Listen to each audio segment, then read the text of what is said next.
इस वीडियो में जितना बता रहा हूं सब के सब इम्पोर्टेंट है। आप खुद रिलेट करो ना यार, अगर आपने प्रीवियस ईयर पेपर देखा है तो आपको रियलाइज हो गया होगा। देखो क्या होता है, अगर आप PYQs क्वेश्चन देखते हो ना तो आपका जो है ना 50% तो डाउट यूं ही क्लियर हो जाता है कि पेपर कैसा आएगा, उससे कॉन्फिडेंस बिल्ड हो जाता है कि आपकी तैयारी कैसी हुई है। आज मैं आपको पूरा इंग्लिश का ब्यौरा देने वाला हूं कि आपको क्या क्या तैयारी करनी है। ठीक है, एक तरफ रखते हैं हम लोग ऑब्जेक्टिव को, ध्यान से समझना, और ऑब्जेक्टिव में ग्रामर को रखते हैं क्योंकि ग्रामर से टोटल ना 60 क्वेश्चन आपके आते हैं और बुक से टोटल 40 क्वेश्चन आते हैं। एक चीज़ याद रख लेना, पूरा बुक आप रट रहे हो, ऑब्जेक्टिव कर रहे हो, मात्र 40 ऑब्जेक्टिव वहाँ से आएगा, पूरे ग्रामर से 60 हुआ आएगा।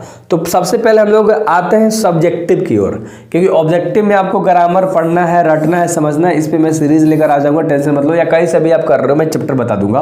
पहले सब्जेक्टिव में आपको बताता हूँ। सबसे पहले जो मेरा भाई सीखना है ना, आपको सीखना है ऐसे। सबसे पहले आपको क्या सीखना है, ऐसे लिखना आपको सीखना है, निबंध लिखना सीखना है। 8 नंबर यहाँ से आपके बनेंगे। गेसेस क्वेश्चंस भी मैंने डाल रखे, वैसे मैं बता दूंगा आपको। ठीक है, ऐसे लिखना सीखना। उसके बाद आपको लेटर लिखना सीखना है, ध्यान से समझो। उसके बाद आपको लेटर लिखना सीखना है। 2 लेटर मिलेंगे एग्जाम में और 2 में से कोई एक बनाना होगा, है ना। टॉप का और एंड का चीज़ सेम होता है, ये जो बीच वाला लेटर में कुछ चीज़ें लिखनी होती है ना, एक केवल बदलते रहता है। तो एक चीज़ याद रखो, ये लेटर का पूरा मैंने आपको ब्यौरा समझा दिया। आगे आपको क्या तैयारी करनी है, आगे आपको तैयार करना है मैच द फॉलोइंग, है ना, मैच द फॉलोइंग। अब ये क्या होता है भैया, अभी तुरंत समझाता हूँ कि आपको ये क्या तैयारी करनी है। मैच द फॉलोइंग क्या होता है ना, एक तरफ तुम्हारा दे देगा राइटर का नाम, ध्यान से देखना, इसमें मैं आपको समझा रहा हूँ। एक तरफ राइटर का नाम दे देगा और एक तरफ किताब के, बुक के, आपके चैप्टर का नाम दे देगा इंग्लिश में। ठीक है, और दोनों मिलान करना होगा। क्लियर है, एक चीज़ याद हो गया। अगला सवाल के ऊपर हम बात करते हैं। ये आपका पहला पॉइंट, दूसरा पॉइंट, ये आपका तीसरा पॉइंट। चौथा पॉइंट के ऊपर हम लोग बात करते हैं। जो चौथा पॉइंट होगा लाडले, वो आपके ट्रांसलेट के ऊपर होगा, है ना। तो ये ट्रांसलेट जरूर ट्राई करना कि ट्रांसलेट आपको बनाने आए। टेंस पढ़ लेना, थोड़ा सा वॉइस पढ़ लेना। क्लियर है, तो आपको ट्रांसलेट भी बनाने आ जाएगा। अगर हम लोग आगे बात करें, क्या बात करें, अगर हम लोग आगे बात करें, ठीक है, ट्रांसलेट कर लिया, आगे तो भी बहुत सारी चीज़ें हैं। जैसे 5वां पॉइंट आपको समरी कर लेना है, क्योंकि ये आपको 10 से 8 नंबर दिला के जाएगा। क्यों, एक पोएट्री से तुम्हारे आते हैं समरी। समरी क्या होता है भैया, आपने पूरा चैप्टर का हिंदी समझा, अर्थ है 100 वर्ड में लिखना होता है, वो आपका होता है समरी।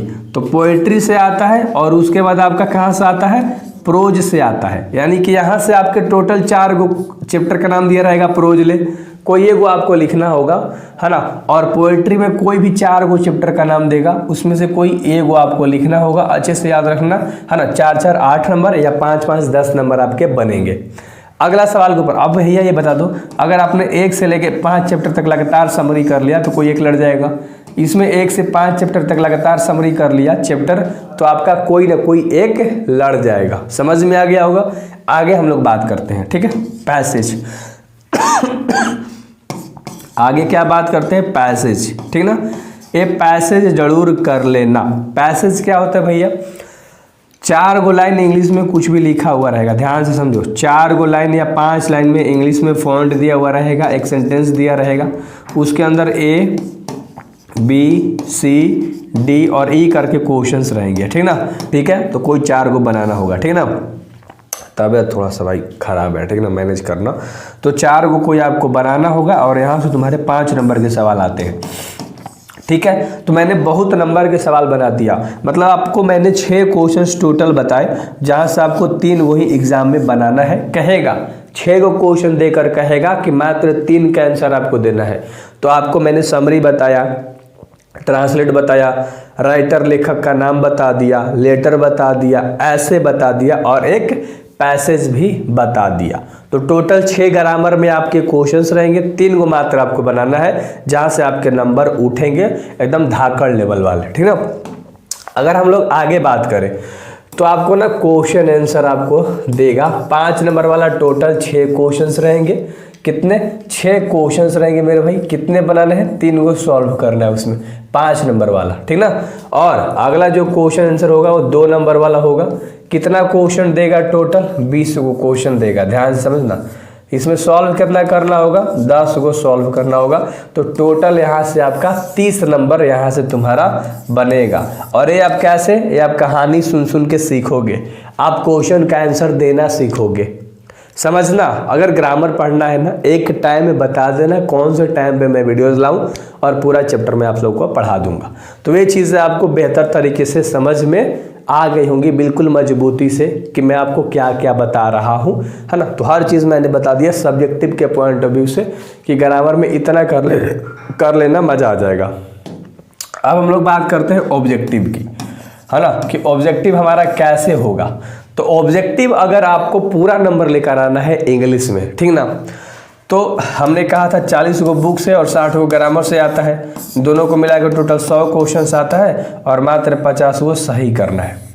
आप चाहो तो बुक वाला सेक्शन में चैप्टर वाइज ऑब्जेक्टिव कर लेना, मैंने प्लेलिस्ट में वीडियो डाल रखा है, डिस्क्रिप्शन में भी लिंक मिलेगा, प्रोज और पोएट्री का पूरा अच्छे तरीके से आप ऑब्जेक्टिव कर लो। वहाँ से तो 20 को कम से कम बुक से मारोगे। अब ग्रामर से 30 को कैसे मारोगे कि 50 को पूरेगा। प्रीपोजिशन चैप्टर हो सके तो कर लेना, आर्टिकल चैप्टर कर लेना, मैं बता रहा हूँ कौन कौन से चैप्टर से ज़्यादा क्वेश्चंस आते हैं। आर्टिकल कर लेना, प्रीपोजिशन कर लेना भाई साहब, ठीक है, और एंटोनिम्स कर लेना। एंटोनिम्स क्या होता है, एंटोनिम्स होता है आपका विलोम शब्द, उल्टा शब्द जिसको आप बोलते हो, अपोजिट वर्ड। और एक होता है साइनोनिम्स, है ना। साइनोनिम्स क्या होता है, ये होता है मिलता जुलता शब्द। और एक होता है वन वर्ड सब्स्टिट्यूशन, अच्छे से याद रखना, वन वर्ड सब्स्टिट्यूशन यानी अनेक शब्दों के एक शब्द। उसके बाद आपका क्या आता है लाडलो, करेक्ट स्पेल्ड आता है ना, याद रखना। करेक्ट स्पेल्ड मतलब कि गलत वर्ड मीनिंग देगा, 1-2 को क्वेश्चन आता है बस, उसको सही करके ऑप्शन में देगा तो टिक मारना होगा। उसके बाद जो आपका आता है ना, वर्ब के फॉर्मूले क्वेश्चंस आते हैं, है ना, तो वर्ब के फॉर्म्स कर लेना। ये सब मोटा मोटी ऐसा चैप्टर है जहाँ से आपके नंबर बिल्कुल उखड़ेंगे।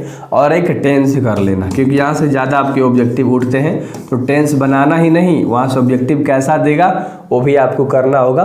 तो ये इंपॉर्टेंट वाले चैप्टर हैं। वैसे तो बहुत सारे नाउन्स, प्रोनाउंस, एडवर्ब, एडजेक्टिव, है ना, तो भी चैप्टर होते हैं, जेरंड होता है। एक इसमें सबसे जो खास चैप्टर है वो मॉडल कर लेना, है ना। मॉडल से तुम्हारे सवाल मे, माइट से, है ना, कैन, कुड, है ना, शुड, मस्ट, आउट टू, ये सब जो होते हैं बहुत इंपॉर्टेंट वाले होते हैं। सो मैं उम्मीद कर सकता हूँ कि इंग्लिश में कोई दिक्कत नहीं हुआ होगा। अगर आपको एक चीज़ और बता दूँ, अगर आपको क्वेश्चन आंसर करने में दिक्कत होती है, लगता है क्वेश्चन आंसर हम कैसे याद करेंगे, तो इसके लिए आपको कुछ नहीं करना, एक चैप्टर लो, मैंने हर का तो क्वेश्चन आंसर कराया है, हिंदी भी बताया है, हिंदी तक लिखवाया है, और मैंने मात्र 199 रुपये का इंग्लिश का कोर्स बनाया है, जिसमें मैंने पूरा ग्रामर और इंग्लिश पूरा पढ़ाया है ना। उसमें सब वीडियोस अभी भी डल रहे हैं, तो कंप्लीट हो जाएगा एंड अक्टूबर तक पूरा सिलेबस। वो बीओडी बैच है, रिकॉर्डेड बैच है, 1 साल तक आपके पास रहेगा, तो आप ले सकते हो। डिस्क्रिप्शन में ऐप होगा, क्योंकि यार मैंने बहुत बेहतर तरीके से बनाया है, 199 रुपये ज़्यादा नहीं होता। हर चैप्टर के आपको पीडीएफ मिल रहे होंगे, पूरे बुक का पीडीएफ आपको मिल जाएगा, तो वहीं से आप 90 नंबर तक लेकर आ सकते हो। सर चेकआउट जाके पहले कर लेना, डिस्क्रिप्शन में लिंक है ऐप का, तब आपको मन करे तो लेना, या ना यूट्यूब से यार हो गाइड करूँगा। So best of luck, English में आराम से नंबर आएगा।